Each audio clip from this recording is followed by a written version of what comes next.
નમસ્કાર મિત્રો, હું છું સિદ્ધાર્થ ભટ્ટ અને આજે આપણે ધંધા પાણીની વાત કરી રહ્યા છે કે ગુજરાતમાં ધંધા પાણીની શું પરિસ્થિતિ.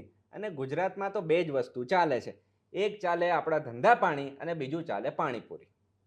હવે આજે આપણી સાથે જે મંચસ્થ મહાનુભાવ છે એ એવી શખ્સિયત છે કે જેમના નસે નશમાં શેર બજાર છે. કદાચ તમે ઓળખતા જ હશો. જી હા, આપણી સાથે છે Shri Samirbhai Patel, Gujarat investor shareholder એસોસિએશનના પ્રમુખ શ્રી. અને વાતને આગળ જતાં ધીરે ધીરે આપણે જાણીશું કે શેર બજારમાં કયા કયા નુસ્ખાઓ હોય છે, શેર બજારને સમજવું કઈ રીતે અને ત્યાં આપણી માટે શું છે. તો સમીરભાઈ પટેલ સાહેબ, આપનું ખૂબ ખૂબ સ્વાગત છે જમાવટના મંચ ઉપર. અને એક સાહજિકપણે મને પ્રશ્ન થાય અને મારા યુવા મિત્રોને, દર્શકોને પણ પ્રશ્ન થતો હશે કે આ Gujarat share holder investor association છે શું? 58 વર્ષથી એની સ્થાપના થયેલી છે, એના વિશે આપ થોડું જણાવો. સિદ્ધાર્થભાઈ, એવું છે કે અર્સ્ટવાઇલ 58 વર્ષ પહેલાં આપણું સ્ટોક માર્કેટ એક કોલ રિંગમાં ચાલતું હતું. આજે બટનો ઉપર ને આંગળીઓ ઉપર ચાલે છે. તો એ વખતના HL કોલેજ જે પ્રખ્યાત છે એના પ્રિન્સિપલ, પછી એક મોટા સ્ટોર બ્રોકર ગુપ્તા સાહેબ, જેનું કુટુંબ આજે પણ single largest shareholder of TISCO છે, અને ચિનુભાઈ આર શાહ, સ્વર્ગસ્થ ચિનુભાઈ, જે મારા મેન્ટર પણ હતા. આ લોકોએ ભેગા થઈને આની સ્થાપના કરી હતી કે નાના શેર બજારમાં રોકાણ કરનાર નાની વ્યક્તિઓ જેને તકલીફો પડે છે, અને એ વખતે પેપર સોદા હતા, ચિઠ્ઠીઓ ઉપર હતા, ફ્રોડ બહુ વધારે થતા હતા, ટ્રાન્સફરોમાં તકલીફ થતી હતી, અને કંપનીઓ જે એમની લિસ્ટેડ કંપનીઓ ઘણી એમની મનમાની કે ખોટું કરતી હતી, એ લોકોને શેર હોલ્ડરના હિતમાં સાચું અને સરળ કરે તે બાબત માટે આ સંસ્થાની સ્થાપના આજથી 58 વર્ષ પહેલા થયેલ. એટલે કે આપણે એવું કહી શકીએ કે સૌથી પહેલાં જ્યારે 1985-90ના દાયકામાં અંગ્રેજોનું શાસન હતું ત્યારે આપણા ગુજરાતી વેપારીઓ જ મુંબઈમાં કોટનનું ટ્રેડિંગ કરતા હતા અને વડના ઝાડ નીચે બેસીને આપણે લોકો ટ્રેડિંગમાં બાદશાહ હતા. અને આજે પણ એ દબદબો આપણા ગુજરાતીઓનો યથાવત છે. હવે આપે જે કીધું કે પેલા કાપલી પ્રમાણે કાપલીઓ આપલે થતા હતા ને 1 નંબર ને 2 નંબર ને ઇન્ડિકેશન હોય, અને હવે આંગળીના ટેરવે ચાલી રહ્યું છે. તો હવે મુદ્દો એ થાય છે કે શેર બજારમાં પૈસા કમાવા કઈ રીતે. તો એ વિશે આપ થોડું જણાવો. અમે દર મહિને 2 પ્રોગ્રામ ઇન્વેસ્ટર એજ્યુકેશન માટે કરીએ છીએ. જુદા જુદા નિષ્ણાતો ને અમે ઇન્વાઇટ કરીએ છીએ, તથા આ પ્રોગ્રામો ઇન્વેસ્ટર પ્રોટેક્શન એડવાઇઝરી, જે IPA, સેબીમાં, BSE અને NSCમાં જે ચાલે છે, એ લોકો આ પ્રોગ્રામો ફંડ કરે છે, અને એમાં નવા કાયદાઓનું જાણ BSE, સેબીના અધિકારીગણ આપે છે, અને શેર બજારની એક ઓવરવ્યૂ જુદા જુદા ટોપિક ઉપર અમે નિષ્ણાતો બોલાવી અને એમને એજ્યુકેશન આપીએ છીએ. એટલે પણ પટેલ સાહેબ, પ્રશ્ન એ છે, શેર બજારમાં અમુક હું પૈસા કઈ રીતે કમાવું? મારી તમામ ઇન્વેસ્ટરોને એવી સલાહ રહેશે કે જે હું મારા જીવનમાં 40 વર્ષમાં શીખ્યો છું, તથા છેલ્લા 15 વર્ષથી ગીસાના પ્રમુખ તરીકે જે પ્રોગ્રામોમાં હું શીખ્યો છું, કે બને ત્યાં સુધી ડે ટ્રેડિંગ કરવું નહીં. F&Oમાં તમે ઓફિશિયલ રેકોર્ડ જોશો તો ફક્ત 3-4% જ લોકો પૈસા કમાય છે. 3-4%, સિદ્ધાર્થભાઈ.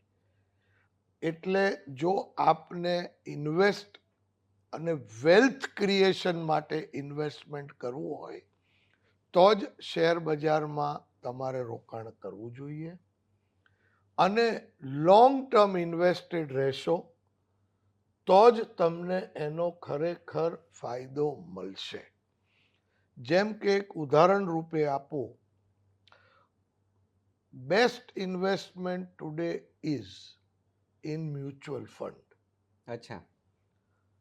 બ્લુ ચિપ શેરો જુઓ, સારા શેરો, એ બધી વાત બરાબર, પણ ઉદાહરણ રૂપે એમ કહીશ કે આપ જો માદા પડો છો તો આપ તમારા ફેમિલી ફિઝિશિયન કે ડૉક્ટર પાસે જાઓ છો.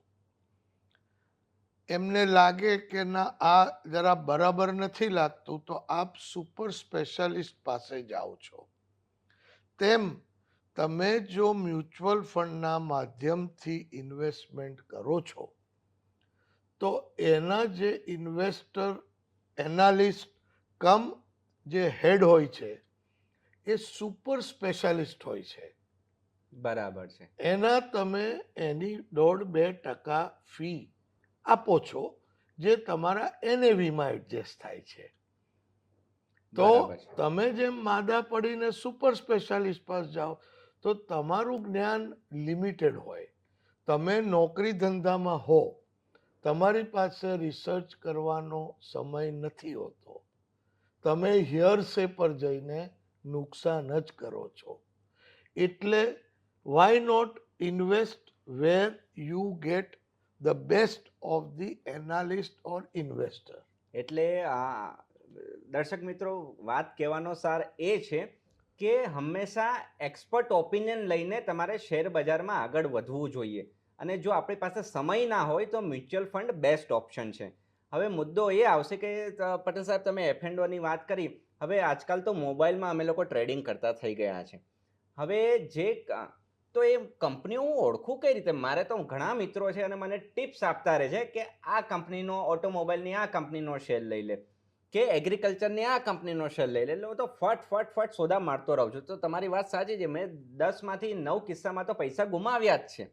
તો આ જે ટેકનોલોજીની જે ક્રાંતિ આવી છે અથવા તો જે ટિપ્સ આધારિત સિસ્ટમો ચાલે છે, તો કેટલા મહદ અંશે યોગ્ય છે કે કેમ? આ એક human nature of making fast મનીની વાત છે. હું એક ઉદાહરણ આપું સિદ્ધાર્થભાઈ. તમને તમારા મિત્રએ ફોન કર્યો કે ABC સ્ક્રિપ્ટ છે, 18 રૂપિયાનો ભાવ છે, 6 મહિનામાં એ 40-50 રૂપિયા થઈ જશે.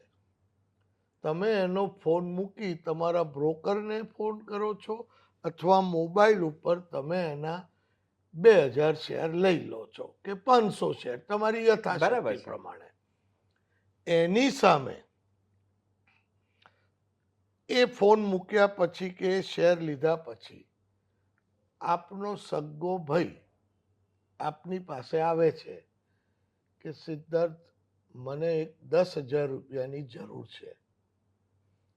એ પણ એક નોકરિયાત છે, તમે પણ નોકરિયાત છો કે વેપારી છો. તમે એને પૂછશો, કેમ, શેના માટે, કેમ 10,000ની જરૂર પડી? તમારો ભાઈ કહે છે કે ભાઈ મારા છોકરાઓની ફી ભરવાની છે. કેમ પ્લાનિંગ નથી કર્યું? એમ કરીને તમે એને 15 મિનિટનું લેક્ચર આપો છો અને છેલ્લો પ્રશ્ન પૂછો, પણ તું પાછા કેવી રીતે આપીશ, ક્યારે આપીશ? 20 પ્રશ્ન પૂછવાનો તમને ટાઈમ છે તો સિદ્ધાર્થભાઈ, તમને કોઈએ ટીપ આપી, એ કંપની છે કે નહીં, એ ચાલુ છે કે બંધ છે? તમે એ જ 15 મિનિટ મિનિમમ એ કંપની વિશે નેટ ઉપર આજે કેમ શોધી ના શકો અને પછી નિર્ણય લો? 2 દિવસનો પૂરેપૂરો અભ્યાસ કરીને કેમ ના કરી શકો? આ એક બહુ મોટું દૂષણ છે. એટલે આવી ટિપ્સમાં પડવું જ નહીં. એન્ડ આપનાર અને લેનાર બેઉ એક ક્રિમિનલ ઓફેન્સ કરે છે સેબી પ્રમાણે, એ પણ ધ્યાનમાં રાખવું. એટલે આ મુદ્દે એક આપણને એક પાસું જાણવા મળ્યું કે આપની વાત સાચી છે કે જે ટીપ આપનાર છે એ પોતે બ્રોકરેજ ને કમિશન ઉપર ચાલતો હોય છે. હવે જો એ જ કમાતો હોય તો એ કરોડપતિ ના થઈ ગયો હોય, અને આપણે એની ટિપ્સ ઉપર આધારિત રાખીએ છીએ જે અનઓથોરાઇઝ લોકો છે. તો એક શર્ટ લેવા જવું હોય ને અડધી કલાક કરીએ છીએ, તો જ્યારે આપણે 50,000, લાખ, 2 લાખ, 5 લાખ શેર બજારમાં રોકતા હોય તો એ કંપની વિશે અભ્યાસ 2 દિવસ, 1 દિવસ, અરે 3 કલાક તો કરવો જોઈએ. એ વાત આપની 100% સાચી વાત છે. પરંતુ અમારી જોડે સમય જ જોતો નથી યુવાનો પાસે. તો એ મુદ્દે તમે શું કહેશો? એટલે જ મેં કહ્યું કે આપ મ્યુચ્યુઅલ ફંડમાં નાખો. બીજું, તમે સેક્ટોરિયલ વિચારો. જ્યારે સેક્ટોરિયલ કહું ત્યારે દરેક સેક્ટરની નિફ્ટી મળે છે. જેમ બેંક નિફ્ટી છે, ફાર્મા નિફ્ટી છે, ઓટો નિફ્ટી છે. વર્લ્ડ ઓવર તમે એવરેજ જોશો તો 70% લોકો સેક્ટોરિયલ નિફ્ટીમાં પૈસા નાખે છે. આપણે ત્યાં એનો 15% વર્ગ નથી. તો જે સેક્ટરમાં બજેટમાં આવે કે ઇન્ફ્રાસ્ટ્રક્ચરમાં આટલા લાખ કરોડ સરકાર નાખવાનો, તો એ કંપનીઓ નહીં, તમે એ સેક્ટરની નિફ્ટી લો. બરાબર છે. શેર બજારમાં કડાકો બોલ્યો, ગભરાવાની કોઈ જરૂર નથી. સેફેસ્ટ ઇન્વેસ્ટમેન્ટ અમને એક વીકે શર્મા કરીને અમારા એનાલિસ્ટ છે, એમણે શીખવાડેલું કે કડાકો બોલે તો કોઈ શેર લેવાનો નહીં, ફક્ત નિફ્ટીમાં જ લેવાનું. 4 મહિને, 6 મહિને એ જેટલી પડી છે પાછી ઉપર આવવાની. એ પાછી ઉપર આવે એ તમારો નફો. તો ઓલવેઝ પ્લે સેફ. તો જ તમારી મૂડી ધોવાણ રોકાશે અને તમારી વેલ્થ ક્રિએશન થશે. એટલે જ્યારે તમે વાત કરી કડાકો બોલ્યો, કારણ કે શેર બજારમાં બુલ અને બિયર 2 ટ્રેન્ડ ચાલતા હોય છે, અને ક્યાંક ને ક્યાંક અમારા જેવા સામાન્ય માણસને ખ્યાલ નથી હોતો કે ગેમ ક્યાં રમાઈ જતી હોય છે. અને જ્યારે તેજી ચાલતી હોય ત્યારે મારો ભાઈબંધ એમ કહે કે ભાઈ તું રોકાઈ દે, અને જ્યારે કડાકો બોલતો હોય ત્યારે કે વેચી નાખ. અને જનરલી માર્કેટ જે ત્યારેથી એ બોટમ લાઇનથી જ અપમાં જતું હોય છે. તો એનું હું એનાલિસિસ કઈ રીતે કરી શકું? શું જે ટેકનિકલ ચાર્ટ હોય છે, જે હું મારા મોબાઈલમાં જોઉં છું, એ મને મદદ કરે? મારે ફંડામેન્ટલ એનાલિસિસમાં જવું કે ટેકનિકલ એનાલિસિસમાં જવું? સમય હોય, રોજના 2-3 કલાક આપવાની તૈયારી હોય તો એનાલિસિસમાં જવું. બાકી મેં કીધું એમ સુપર સ્પેશિયાલિસ્ટ પાસે મ્યુચ્યુઅલ ફંડમાં રોકાણ કરવું. હા, એ ફંડ મેનેજર કોણ છે, એનો ટ્રેક રેકોર્ડ શું છે એ સ્ટડી, કારણ કે ફંડ તો 100 ઉપર અવેલેબલ છે. એટલે એ પણ બહુ મહત્વનું છે કે કયા ફંડમાં કયા ફંડ મેનેજર પાછળ પૈસા રોકવા. હવે બીજો પ્રશ્ન એ થાય કે બિલાડીના ટોપની જેમ હમણાં બધા આઈપીઓ આવી રહ્યા છે, અને મોટા મોટા હાથીઓ પણ ભોય ભેગા થઈ ગયા છે. તો મને કઈ રીતે ખબર પડશે કે કયા આઈપીઓમાં જવું? કારણ કે બધા આઈપીઓમાં ક્લાઇમેટ ચેન્જને ગ્રીન લાગતું હોય, તો ગ્રીન લાગે એટલે શું એ આઈપીઓ સારો જોવાનો છે? અથવા તો પાછળ ટેક લાગી જાય, ટેકનોલોજી, એટલે શું એ આઈટી સિસ્ટમમાં દમદાર કંપની જોવાની? તો કયા આઈપીઓમાં રોકાણ કરવું જોઈએ, કયા આઈપીઓથી દૂર રહેવું જોઈએ, એનું મને માહિતી કઈ રીતે મળશે? તમે પોતે આઈપીઓમાં પૈસા ભરો છો? હું પોતે નથી ભરતો, હું મ્યુચ્યુઅલ ફંડમાં જઉં છું. સારું. તમે મિત્રોને હું કહેવા માંગીશ કે તમે જે લોકો આઈપીઓ ભરો છો એમાંથી એક પણ વ્યક્તિ એવી નહીં હોય જેણે એ ફોર્મ આખું વાંચ્યું હશે, એના ટર્મ્સ કન્ડિશન ને રિસ્ક રિવોર્ડ વાંચ્યા હશે. એ વાંચો તો ભરો. બાકી તમારું વેલ્થ ક્રિએશન 2 જ રીતના થાય: stay invested, stay invested, stay invested. પૈસા જોઈએ તો ટોપમાં વેચો અને બોટમમાં ખરીદો. લોકો એનું આપે જ કીધું કે ઊંધું કરે છે.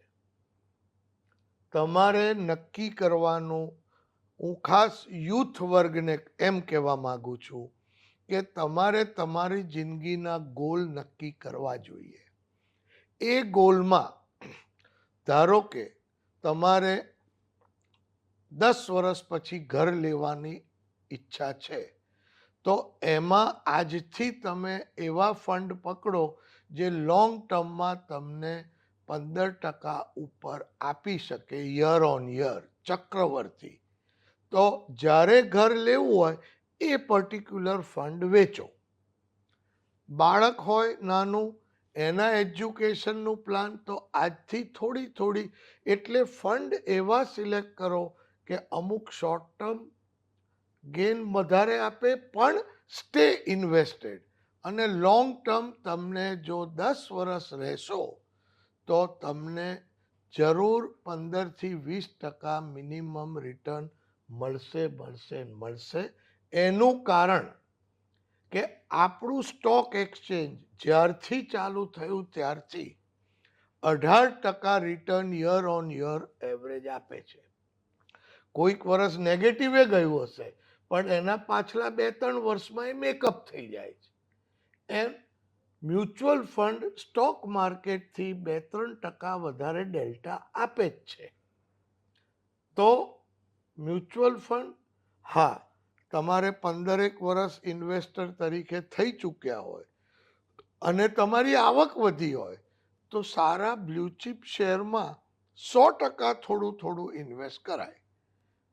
એટલે આપને કહેવું છે કે વ્યવસ્થિત પોર્ટફોલિયો મેનેજમેન્ટ કરવાની વાત અહીંયા આવે છે, કારણ કે ઓન એન એવરેજ આપણે રિટર્ન જોઈએ છે તો ગોલ્ડમાં અથવા તો શેર બજારમાં અથવા તો પ્રોપર્ટીમાં જ્યાં 12-15% રિટર્ન મળતું હોય તો એ સફાઈસ કહેવાય. મારે વધારે 50% નહીં કે ભાવ ડબલ થઈ જાય એમાં ના જવું જોઈએ, જરા પણ ના જવું જોઈએ.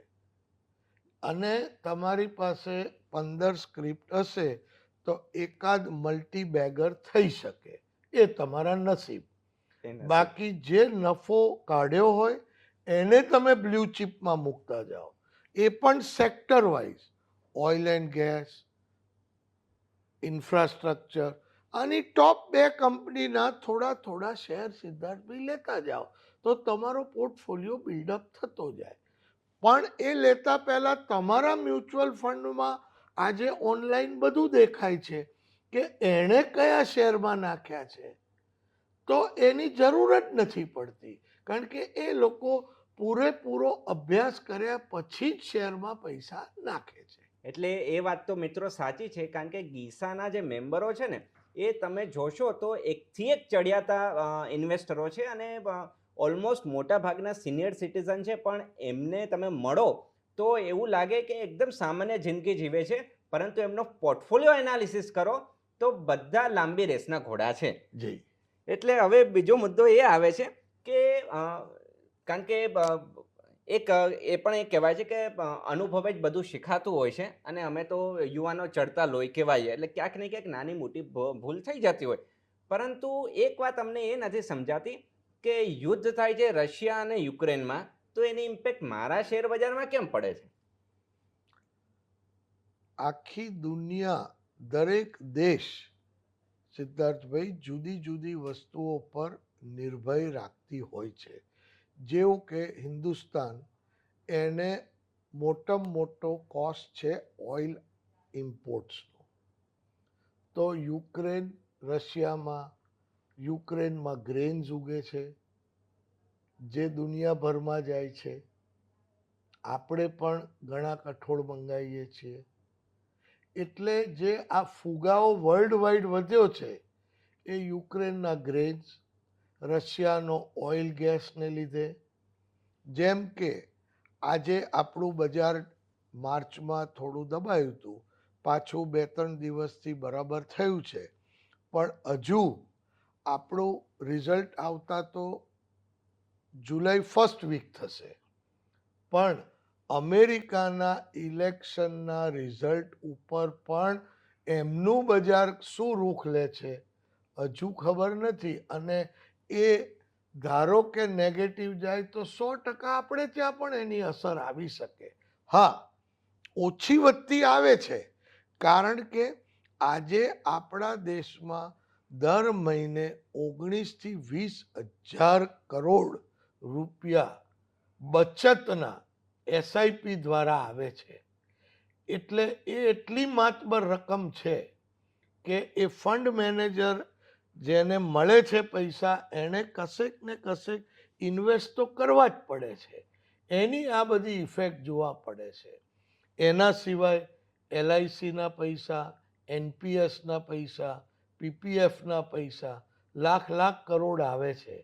તો આ બજાર કંઈ રોકાવાનું જ નથી, પણ અપ્સ ડાઉન. એટલે અપમાં પૈસાની જરૂર હોય વેચતા રહો, સ્ટે ઇન્વેસ્ટેડ, અને ડાઉનમાં SIP કરતા હો તો મનથી નક્કી કરો કે 3 થી 5% બજાર 5% પડે તો થોડું ટોપ અપ કરો. બરાબર છે. એટલે કે સિસ્ટમેટિક ઇન્વેસ્ટમેન્ટ પ્લાન ઉપર આ વાતનો નિષ્કર્ષ એ આવે છે કે ધીરા ચાલો અને લાંબુ ચાલો.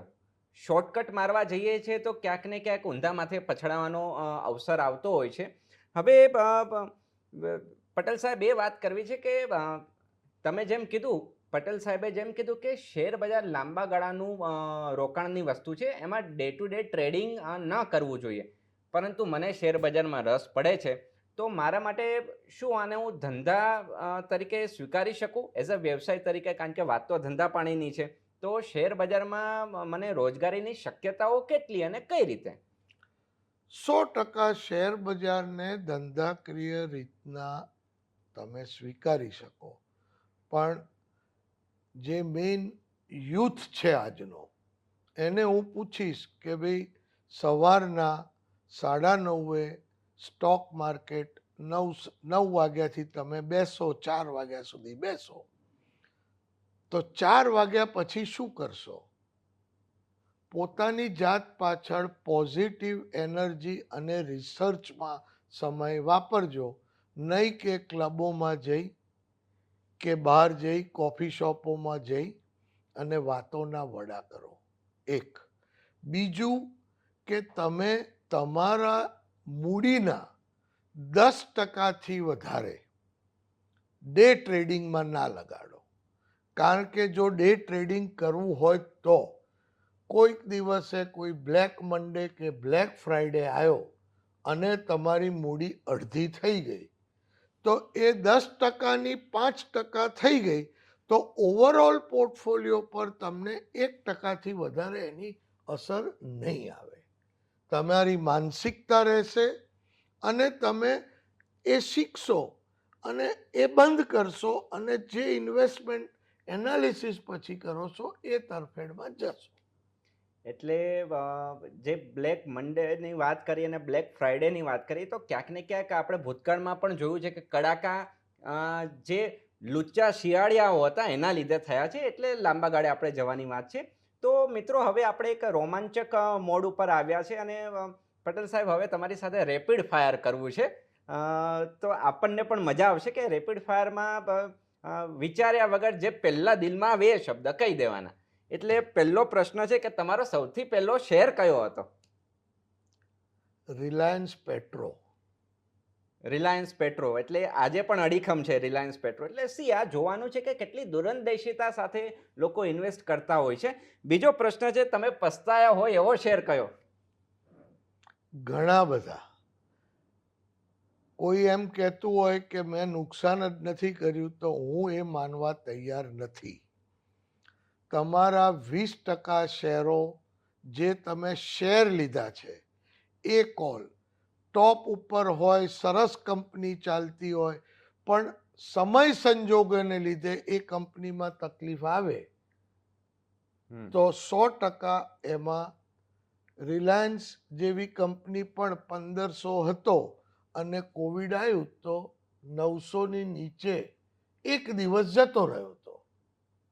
તેમ અનેક કંપનીઓ એવી છે. જુવાનીમાં મેં કીધું એમ લોકોના કીધે ટીપ ઉપર પણ લીધેલી કંપનીઓમાં પૈસા ગુમાયા છે. એટલે સદીઓ સે ચલી આતી પરંપરા. એટલે થોડું આપણે કોન્શિયસ કોલ લઈને આગળ વધવું જોઈએ. બીજું, તમારી મનપસંદ કંપની કઈ છે? મેં કીધું એમ સિદ્ધાર્થભાઈ, હું સેક્ટર વાઇઝ 8%થી વધારે પૈસાનું રોકાણ કરતો નથી. એટલે તમે સેક્ટર વાઇઝ જુઓ તો ઇન્ફ્રાસ્ટ્રક્ચર વિથ ઇલેક્ટ્રિકલ્સમાં સિમેન્સ છે. છેલ્લા 30 વર્ષથી મારા પોર્ટફોલિયોમાં છે. એન્જિનિયરિંગ એન્ડ ઇન્ફ્રાસ્ટ્રક્ચર જુઓ તો L&T છે, પેટ્રોકેમિકલ્સ રિલાયન્સ છે, ઓઇલ એન્ડ ગેસમાં 10 વર્ષ એમને રિટર્ન નહોતું આપ્યું છતાંય હોલ્ડિંગ કરેલું. ઓહો, 10 વર્ષ રિટર્ન નહોતું આપ્યું. તો પણ કારણ કે હું એક લોંગ ઇન્વેસ્ટર છું. તમે જેમ્સ જ્વેલરી બાજુ જાઓ તો સૌથી સારો ટાઇટન છે. દરેક સેક્ટરમાં આવા સારા શેરો તમને જોવા મળે. કેમિકલ્સ બાજુ જાઓ તો આરતી ઇન્ડસ્ટ્રીઝ છે, અનેક કંપનીઓ છે. ફાર્મામાં ઝાયડસ છે, સિપ્લા છે. સારામાં સારી કંપનીઓના જ શેર લેવાના. મિત્રો, આ બહુ મહત્વની વાત, એમનો અનુભવનો નિચોડ કહે છે કે સ્ટાન્ડર્ડ કંપનીઓનું જેનું મેનેજમેન્ટ વ્યવસ્થિત હોય, જેની બેલેન્સ શીટ ચોખ્ખી હોય, એવી કંપનીઓમાં રોકાણની વાત આવે છે.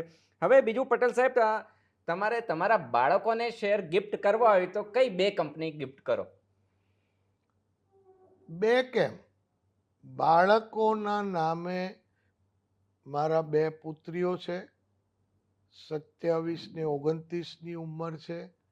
તેઓ 1 વર્ષના થયા ત્યારથી એમનું PPF ખાતું છે અને 3 વર્ષના હતા ત્યારથી હું SIP કરું છું એમના. અને એ જ SIPઓ આજે પણ એ છોકરીઓ કમાય છે તો પોતે ચાલુ રાખી છે. મેં એક જ સમજાયું છે કે 40 વર્ષ તમે ઇન્વેસ્ટેડ અમુક ફંડો જુદા જુદા લીધા છે, એમાં રહેશો તો 18-20% રિટર્ન આજે પણ યર ઓન યર એમની NAV આપે છે. તો એમણે કશું જ કરવાનું રહેતું નથી. ગિફ્ટ શેના માટે? અમે નહીં હોઈએ ત્યારે એમનું જ છે.